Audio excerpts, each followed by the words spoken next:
Hey everyone, Tom here, and today we're going to take a look at the Dilution Solutions 1.3 gallon pump-up sprayer. Now in this video, you can see Mike gives it a quick couple pumps, locks the handle in place, and then begins spraying the cartons. Now the pump-up sprayer requires a sanitizer or ready-to-use product.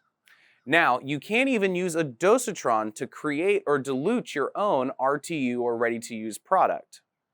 The pump-up sprayer has a 1.3 gallon tank, which is lightweight and gives us the highest mobility for small jobs. It has a 6.5 foot hose and a 17-inch nozzle, which gives us maximum flexibility. For more information on how to use a dosatron for blending your sanitizers or any of our applicators, give us a call or shoot us a message online, and thanks for watching.